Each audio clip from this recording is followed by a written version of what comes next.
He is the master of the diamond cutter himself. He is the one and only, the original DDP, the great Diamond Dallas Page. Oh, look at this guy. What a set. What a set that is. This is high-level stuff. Hello, sir. How are you? Yeah. First of all, thank you for that introduction. Yeah, we're at the DDP Yoga Performance Center, and we're really a production company, as you've seen with a lot of the videos that we've done. But my boy said, I said, man, I'm going to be on Ariel's show, man. You got to do it up for me. So normally I just do podcasts at my house, but for you, I had to come here. Oh, well, I appreciate that. That means a lot. Could you tell me about this Performance Center? Where is it, and what are the things that you're doing there? Smyrna, Georgia, which is just outside of Atlanta, and our whole DDP Yoga company, like all everything from our workouts to our inspirational pieces that we're constantly doing of people's different transformations, and of course we got like off to, you can't see it, but there's a whole kitchen over there. So like we develop all our own cooking shows. You've got so many cooking shows on TV, but none of them are healthy. Ours are healthy and taste great, because I don't care how good something, is for you. If it doesn't taste good, I'm not going to eat it. Right. So we developed like 3 different eating plans, 90-day eating plans on 3 different levels for the DDP Yoga Now app. So a lot of it comes out of here. And I don't know if you got a chance to see the Marcus Bagwell and Scotty Riggs and Butterbean stuff that we've done with a docu-series that we're going to be putting out called Change or Die. Yes. So pretty busy. I want to ask you about that in a moment. First, without going any further, I'd be remiss if I don't send my condolences, the passing of your good friend Ice Train recently. I know he was a very, very close friend of yours and a fellow wrestler, so I'm really sorry to hear about that. And I know this is unfortunately a thing that, people in your business have to deal with a lot, but I'm sure it never gets easy. And Train was a vision of health. I always call him Train, but Harold, he was a vision of health, except for he had a bad heart that goes back to, like, it was, I think they call it congenital, like you're born with it. And like he would have been 3rd round draft pick in the NFL, but then they found about his heart issues back then, and he was a beast. I mean, this guy would go on to, set bench records of 700 pounds. I mean, he was a serious power lifter. And even at the end, I would have never thought that, that would have happened to him. He walked around 300, 6'1", but at the end he was 250 and his arms were still 23 inches. I mean, he was a genetic freak. So, I mean, I'm still not anywhere near over it, but it knocked me on my ass, because he was one of my brothers. I mean, like he's one of my inner circle. His kids, they call me uncle since they were 8 years old. One's 35 now, since he was a baby. We were that close. And I'm helping out his wife Tiana, who is just a really special woman, and their family, because when you got those heart issues, you can't get life insurance. And he got two little babies. They go from 35 to 11. Wow. And he was the best dad. Like, if you could imagine like a real honest to goodness father's knows best, it was him. And it had so much to do with talk to his kids. Like, my buddy Marlon is staying with me right now for the week, because he finally got out here, and I just had Michael and me on speaker, and he said yes sir to me 3 times. And he doesn't have to call me sir, but it's the respect thing. It's like he was always with his kids, and my wife Paige loves Tiana and the boys, and so I'm sure with Dad not around, they're going to be at my house a lot more, and they already are at my house a lot. But I'm going to put his special. I did GoFundMe's for Jake. I did it for Scott. I helped Jimmy Duggan when he needed it for a shoulder surgery.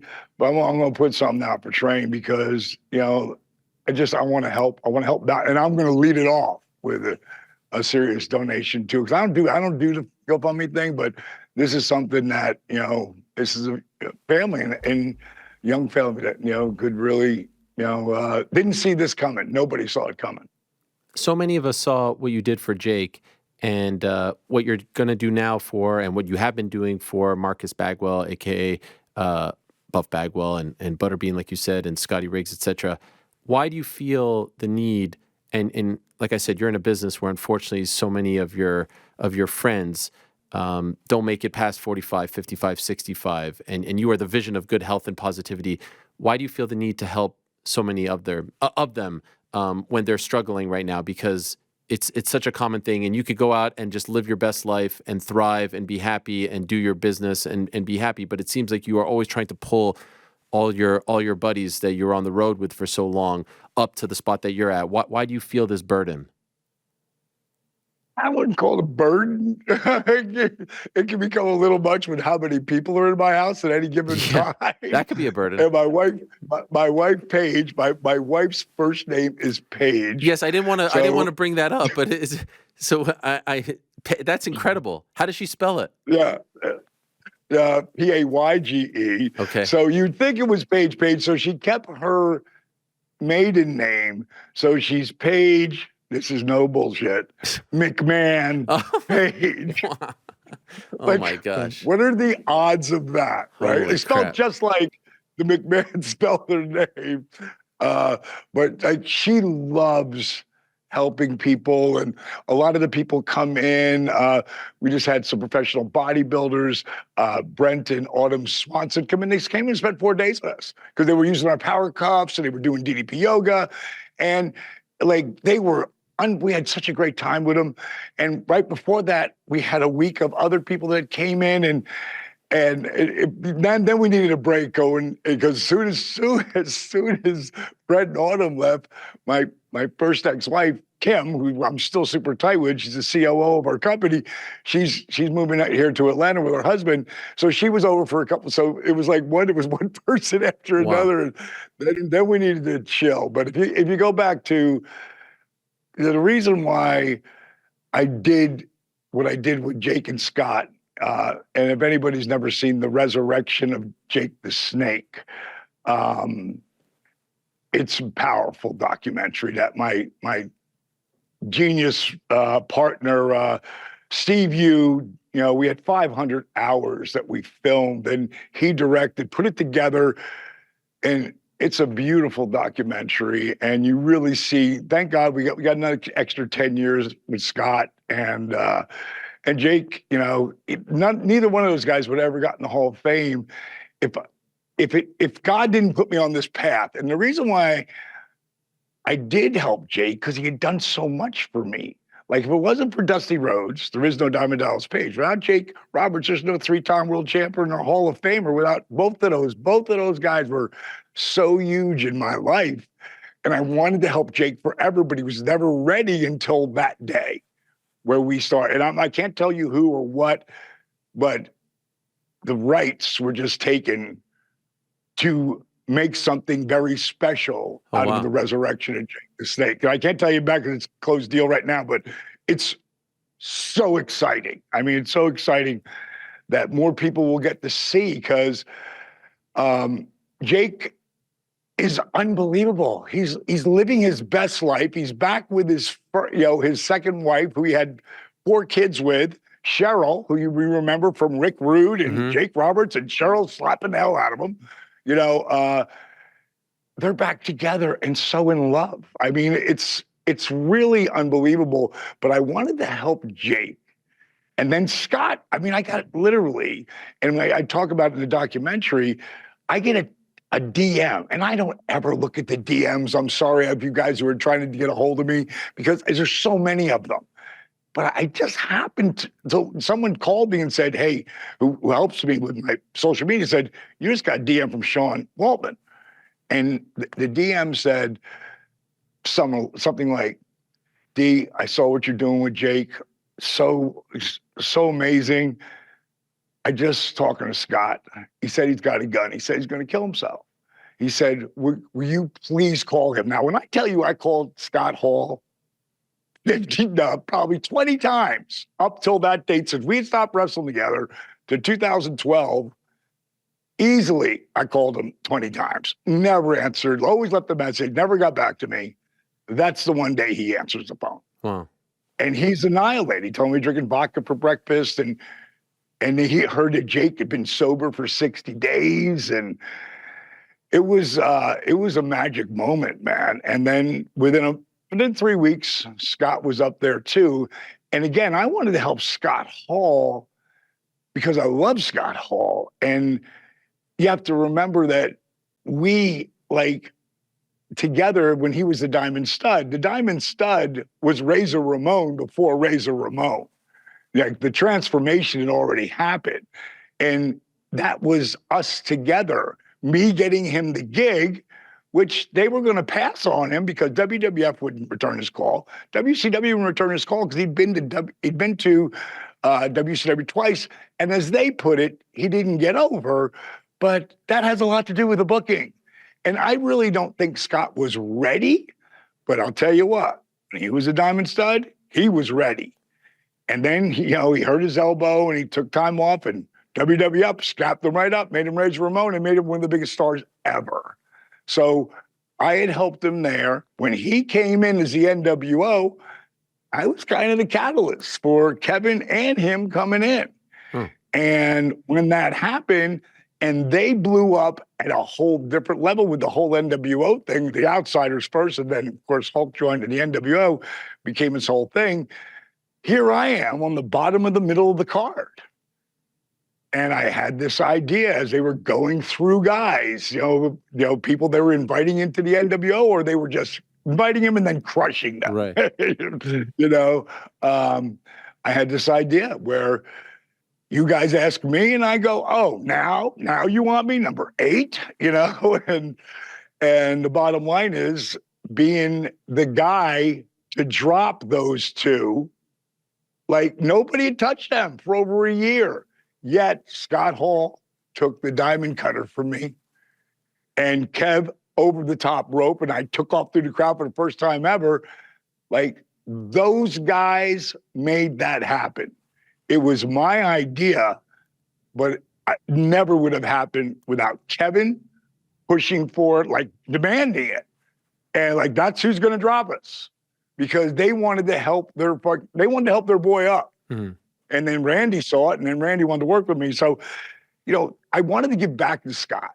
I wanted, because we were always helping each other. That's just the way it worked out. And Jake the same way. So that was a no-brainer. And over that, Marcus, who I've always considered a good friend, but, Marcus had serious addiction problems. And Marcus, he'll tell you, he's a lot of work. I'm a lot of work, but he was a lot of work. And he called me and asked me, could he come in? Like, I just got remarried. I don't want to, I don't want to have any rocky patches, but I'm working on something. And I'm working on this thing, with my business partner, Steve Yu, Change or Die. And if we do it, you will be the first person I call.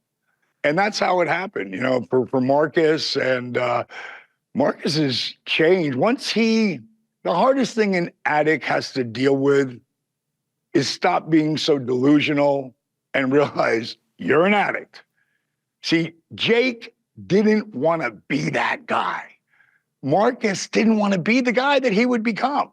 Meaning, like, as soon as the pills start and the booze starts, and then all of a sudden, vroom, now you're not the guy who was sober, because you don't talk that way. You don't act that way. That's how we know that you're not sober. And when they came in, I mean, we're gonna put it out. It's not ready yet. The sizzle reel that we're gonna put out just for Marcus and what he does and how he helps Scotty Riggs and how we all jumped in to help him. But Butterbean came to me the same way. Like Rick Bassman. Do you know who Rick is? Of course, yeah. Yeah, Rick Bassman's a hell of a dude. I've known him for, like close to 30 years now. More than that, probably. He would always, over the last 5 years, he'd be like, man, can you please help Butterbean? Will you reach out to Butterbean? I go, dude, unless he's reaching out to me, no, I can't, because I talked to Jack Osborne, Ozzy's son, because Ozzy, he canceled the tour because, his body's beat up and it's hurting him. And I told Jack, he's a very nice guy, and I really respect what Jack has done with his life. I said, unless it's your dad or your mom, like, only because your mom makes so many things happen, not, unless he's like, I need him. Right. Like Jelly Bean said to me, freaking when I was at the show, at the Rumble. But I've met with Jelly before. And Jelly's like, dude, I really want to do your stuff. And I've got a dietitian now, and they're on the road for me. They're cooking my food. I'm down 28 pounds. And I'm saying, well, when are you gonna be home? And he said, March. I said, well, dude, I will get in touch with you. So I got his manager's number, and I'm gonna set something up to get Jelly Roll. Is just unbelievable, dude. But that's an example of how it works. You got to really want it. Mm-hmm. You got to really have the work ethic that it takes from being like, if you look at Jake Roberts back then, like, you're like, do you remember that there was a Deadpool on the top 10 guys? Like, who's the next guys to die? Like, it was always Jake or Scott. Right. One or two. Whoever had it, they were 1 and 2. And to have both of those guys come in to the crib, what I call the accountability crib, for those guys to come in and both get sober in the same year, in the same house, was kind of God's work. It just made me a conduit of that. One of the things you said to me, why do I do this? When I was 22 years old, I was listening to a preacher who I thought was amazing, named Zig Ziglar, big Bible thumper. And I'm not a big Bible thumper, but I wanted to listen to him. He had a lot of great quotes, but my favorite quote that he ever said was, you can get whatever you want as long as you help enough people get what they want. And that became like part of my DNA. If you look at my whole life, like, everything that has come to me because of what I've done for other people. There's a great lesson there for all of us. So on Saturday, I'm watching the Royal Rumble post press conference, if you will, because there's a lot that I want to hear about. And there's Cody Rhodes up at the dais, and there's Diamond Dallas Page asking him a question, sitting among the media. How did this happen? So funny. Do you know Chris Ben Bleet? Yes, of course. Great interviewer. CBB. Yeah. I love that guy. We've known each other for since I did Rogan. Big fan. I go, awesome. Can I use your bathroom? Because in the beginning I was like, oh, wait, whoa. Oh, I'm sorry. He goes, oh, I'm on the wrong floor. I'm on the right room, but it's on the wrong floor. And we ended up doing an interview, and what a grounded cat. So we've done a couple interviews since then, and I've helped him get a couple different people. Not that he needs any help, because he interviews everybody who's anybody. But he had texted me, "Are you at the Rumble?" And I was with the legends. I was with Hulk and Larry Zbyszko and Brian Blair and Steve Kern, Barry Windham, IRS. I mean, it was a great group of guys, and I had to do a little signing. And I said, "Where are you?" He said, I'm in the press box." So when I got done doing the signing, I said, "Hey guys, I want to go to the press box." They're like, "You want to what?" I go, "I want to go to the press box." So they have the best seats. So I walked in. He had no idea. I sat down next to him, and he goes, "Oh my God, how did you get in here?" I said, "I walked." Yeah. And we watched the whole show. I thought it was a great show from top to bottom. And at the end of it, it was funny. The guys were walking, and they're handing out those little things you put around your wrist, right? You can get in this room. He goes, "Oh, now you have a press pass." Yeah. He goes, "You should ask the first question." And I swear to God, I never thought in a million years I was going to ask the first question. So I didn't have anything prepared, like nothing. I thought, I'm not going to do that. But when Cody won, who me and him go back, like Dusty Dusty was my mentor, my big brother. Sometimes he was my dad. I mean, he taught me so much about life and about a positive attitude. Because there's times where I could see that he should be selling, like, this is not going well, whatever this was, but Dusty Rhodes, never let him see you sweat. He always had a positive attitude to everyone. And I was with him when times weren't so good, too. But I was always there with him. And when he passed, and he had told me this before, too, but when he passed, it was really special because it came from Cody. He had called me to tell me that he had passed on. And he said, my dad wanted you to know that he had 5 friends, and he could count them on one hand. And some friends had fallen off the hand. Some came back, others didn't. He told Cody that Dallas never fell off the hand. So that meant a lot. So since he was 12 years old, I would mentor him. And in the beginning, honestly, it was for Dream.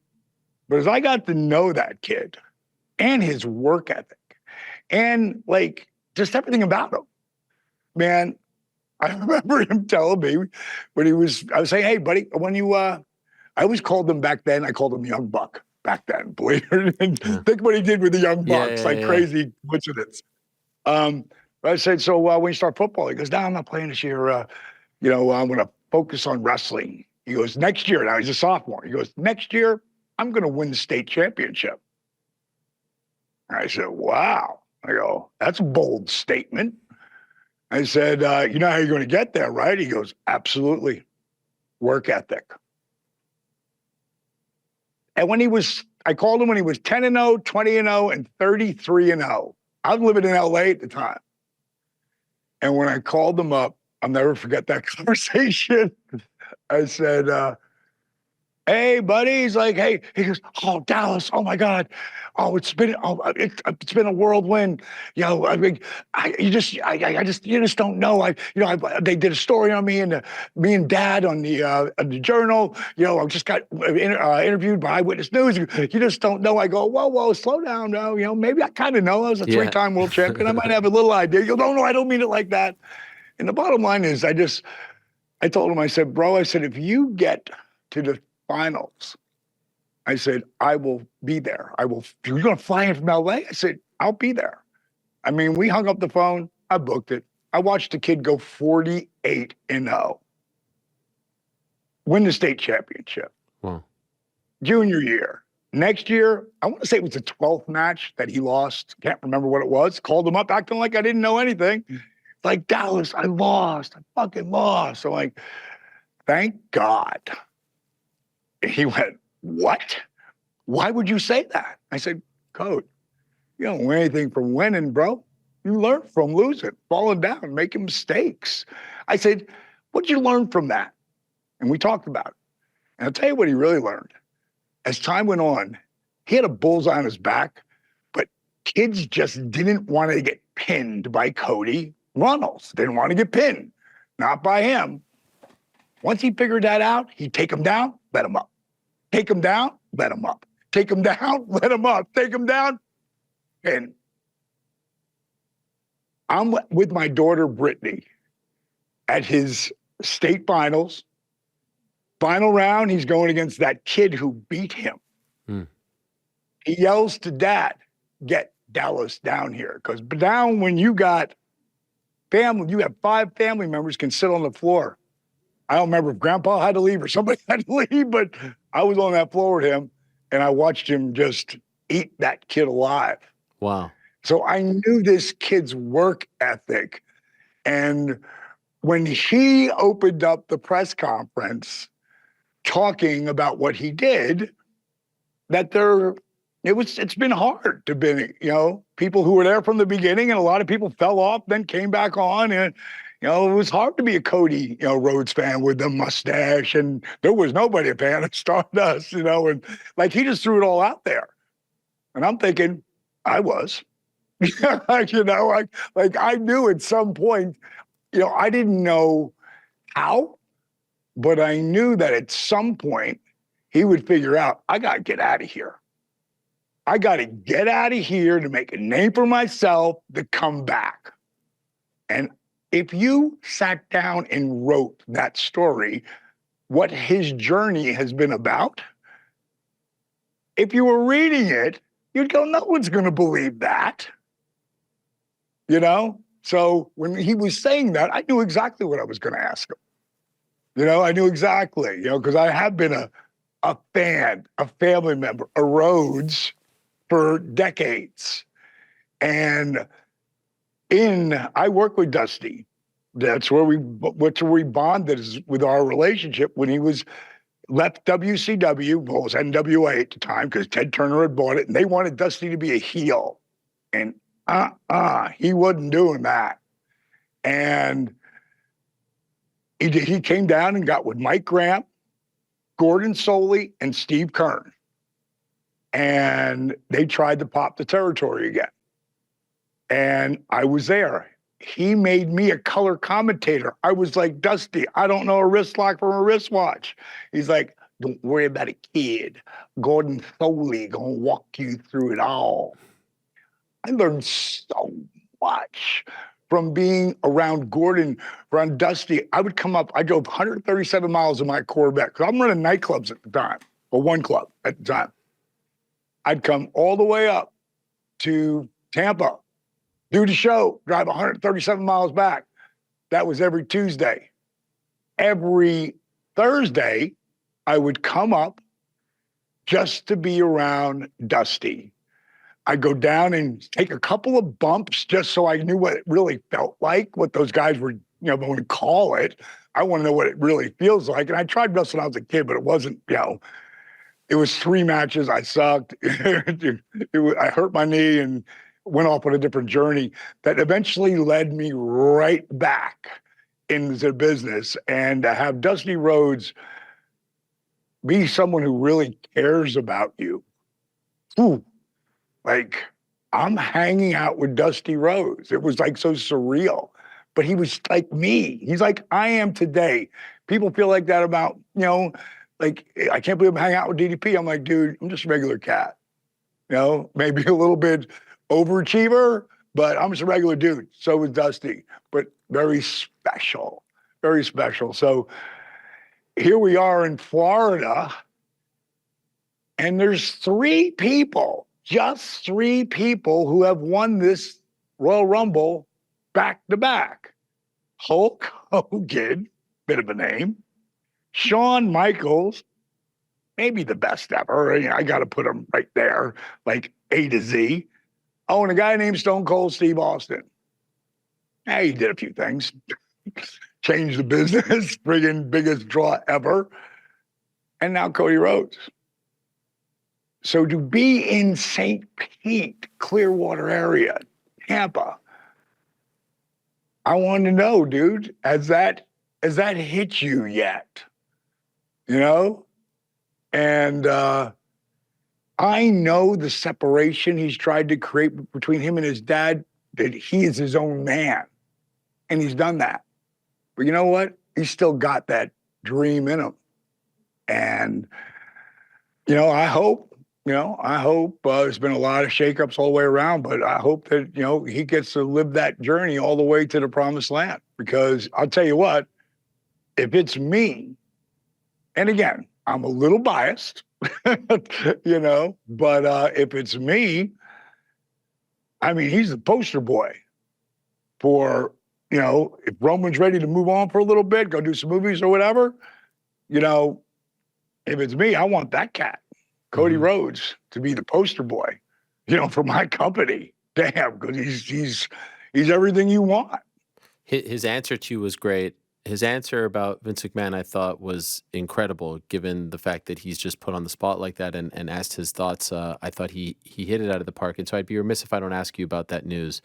A pretty, shocking and revolting lawsuit with some very unsettling allegations, and now he has resigned. What was your reaction? And when you read this, Vince, you worked for Vince, I know. And I almost feel bad asking you just because like this has nothing to do with you, but you know him so well and you were there on Saturday. And so if I can ask you your thoughts on the allegations, the lawsuit, and also what the mood was like backstage, because this was happening, 24 hours after he officially resigned from his position at TKO. What's interesting to me is, first of all, I didn't feel it was any different backstage than it's ever been. When I go backstage and it's for, again, I am who I am and I get that respect from the boys and I love seeing them and be around it. And I really didn't feel like anything was different. And again, but I'm not there in the mix of it all, Mm-hmm. And one of the things about me, you'll never see me watching the news. You'll never see me pick up and read something about someone because I know always, and this has nothing to do with what's happening there. In my life, there's my story, there's your story, and the story that really happened. That's what I know is a fact. When people say to me, man, are you red or are you blue? I said, I think you both suck. Is there really a politician out there that gives a shit about us? Maybe at its lowest level, like Smyrna, Georgia. Mm-hmm. But once they get to senators and Republicans and Democrats, and they don't care. So I really don't pay attention to it. I'll tell you one thing I do know. Johnny Laurinaitis, I find that hard to believe from what was there, from what people started to say. I don't want to hear it. So, because I know who Johnny Laurinaitis is. I've known the cat for 30 years. We haven't been around each other for the last 10 years, but I just always treated me the same. He was my boy, so I just find that hard to believe some of the things I heard. I'm like, yeah, okay, well, I don't make any judgments. I grew up, by the time I was 3 years old, my mom was married, divorced, and had 3 kids. She was 19. When my parents split up, my brother and sister went to live with my mom, who had to give them to my grandmother because she'd make more money, help that side of the family. Me, I went to live with my dad. Why? Because little Paige had too much energy. My grandmother couldn't handle a 1-year-old, an infant, and a 3-year-old little wild man. The problem was my old man was a wild man too. He couldn't even spell the word father, let alone be one. So I bounced around from one family around like a pinball. So that's how I grew up. I never judged them. I never judged her. My mom said to me, because she's getting older now and she's going to be 86 and we'll still have a cocktail together. She's got this cancer in her lungs, but she's doing really good. She ain't doing the chemo. We were out to dinner and she said, I want to apologize. I said, for what? She goes, for being a shitty mom. I said, what are you talking about? I never saw that. You supported us. You made sure that we were all taken care of. So you were kind of like a mom dad. You made sure we were taken care of. So I really learned at a very early age, don't judge people. And I'm not saying that situation don't need judging, but I don't know enough about it. And to be perfectly honest, Ariel, I don't want to. I'll tell you how I treat people, with respect. And if you treat me with respect, I'm going to treat you even more with respect. For the people who don't, I don't have time for them. I'm going to be 68 in another 2 months. I've eliminated everyone who has ever been chaos in my life. If you bring drama, now, when you're starting to help an addict, like Marcus was, or still is, but he's clean now for damn near 18 months. When you're dealing with that in the beginning, it's going to be some booms, ups and downs. But the guys, if I have a relationship with you and I can really talk to you from the heart and teach you that it's all about this 6-inch piece of real estate in between your ears. It's that inner voice. It's the story you tell yourself. If you'll let me teach you that and how to breathe, I can help you get on your way to not just changing your life, but owning your life. Like that's what my program's all about. And people will see it when, probably be up on Amazon Prime at some point, they'll Change or Die. It isn't a weight loss show. It isn't getting in the greatest shape. It's like changing your inner voice. Because there is so much. My buddy Jelly Roll, man, the whole damage thing that he speaks to, there's so many people, especially coming off of COVID and being trapped in their houses. And there was already a lot of people who were damaged, and they don't have to be. If some people need prescriptions to help that. A lot of them don't. They can really just change the story. I mean, you can do it in an instant. Like, it's not going to be all rainbows and unicorns right away. It's going to be work ethic. Yeah, remember that movie that came out, I wouldn't call it documentary, but it was kind of that movie called The Secret. Mm-hmm. You remember that? Mm-hmm. Yeah. They had the power of manifesting. Dude, I have manifested every dream into a reality. Every single dream. It's how I did it by starting to wrestle at 35. I can remember it. I was 38, and Hulk, he just in the company, it was 94, and we did this tour of Europe, and Hulk's the leader. So we're out there. We're for the first time ever. And I'm on the bottom of the card. Mm-hmm. The only reason I'm there is because we're doing Germany. My real name before I changed it to Dallas Page was Page Joseph Falkenberg. And I knew the name Falkenberg was never going to draw any money in the world of professional wrestling. But they had me there because the Germans love their krauts. And I had a gorgeous wife at the time who walked me to the ring. That's why I was there. But Hulk came up to me after my 5th night in Berlin as I walked through the curtain. He grabbed me, pulled me aside, and he said, "How you doing it?" Like, "How am I doing what, Hulk?" I'm like, "What did I do wrong?" He goes, "You didn't do anything wrong." He goes, "How are you getting so much better?" He goes, "'Cause I see you on TV, but only once in a blue moon." He goes, then he answers the question. He said, "This is how they're doing it. They're putting you on the road so you can learn your craft." I said, "No, this is the first loop that I've been on in 4 months." He's like, "What?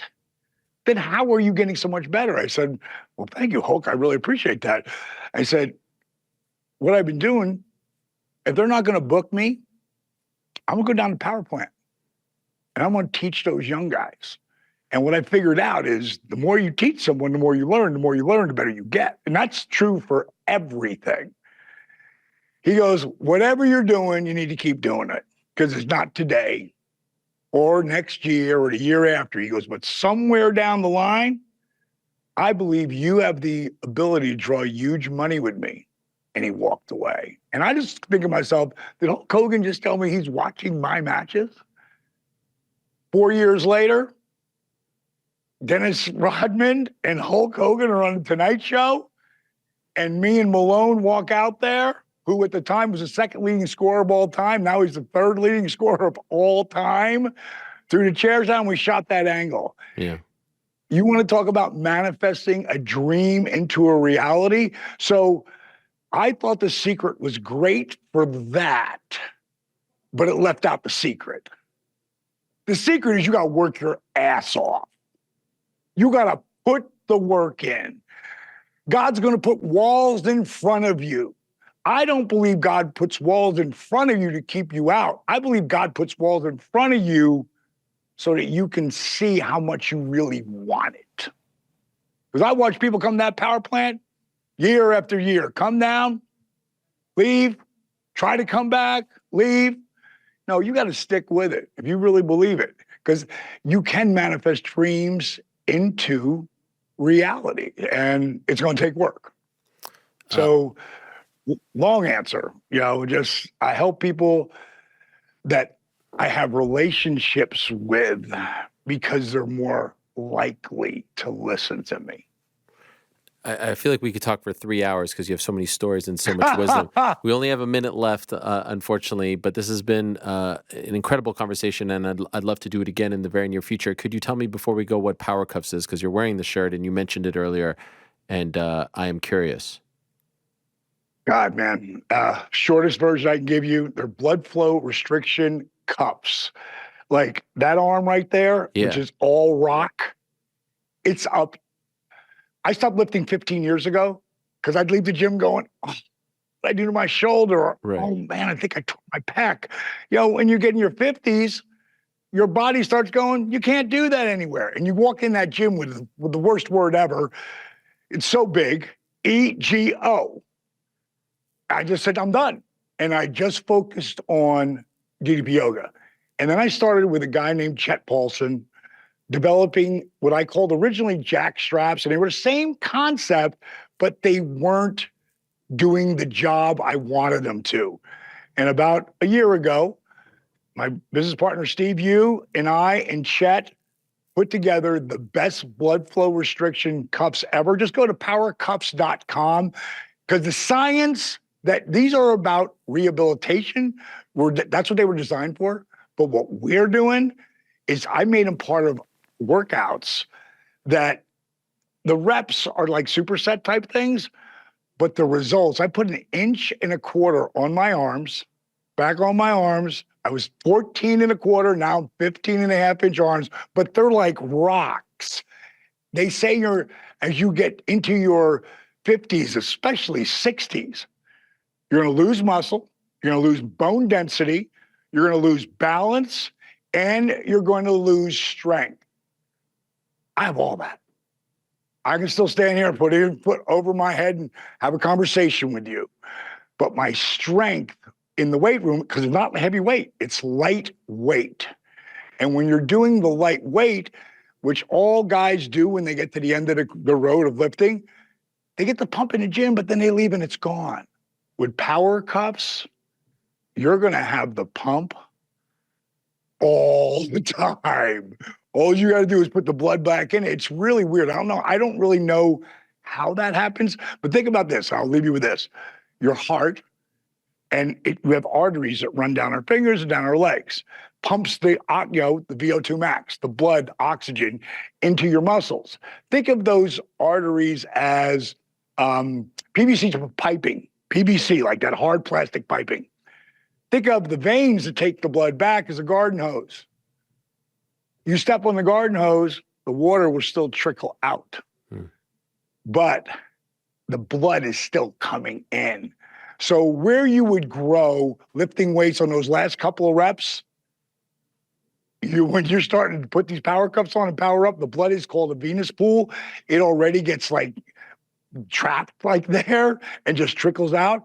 So the pump you get is insane during the workout with minimal weight. Anyone who is over really 45, but easily 50, 55, like this will change your life. And again, the strength in my legs and my back and it increases your growth hormone, like everything. Like it's another piece, like DDP yoga is, of the fountain of youth. Well done. Pleasure to have you on, Dallas. I really, really enjoyed it. Keep up the great work. Keep up the great work with the guys and all the businesses and everything you're doing to help out others. Thank you for the time. Great to see you out there over the weekend in St. Pete. And hopefully we could do this again soon. I wish you nothing but the best. Thank you, my brother. I'm going to send you those videos when they're done, and we're going to put them out. I appreciate it. No okay? problem. No problem. My pleasure. There he is, the great Diamond Dallas Page. Bang! There. Wow, what a legend. That was tremendous. Thanks for watching. We appreciate it very much. Hey, if you like this video, give us the old thumbs up. Subscribe as well. You could get many more of these videos on the channel, so please do that. We would love you forever if you did so.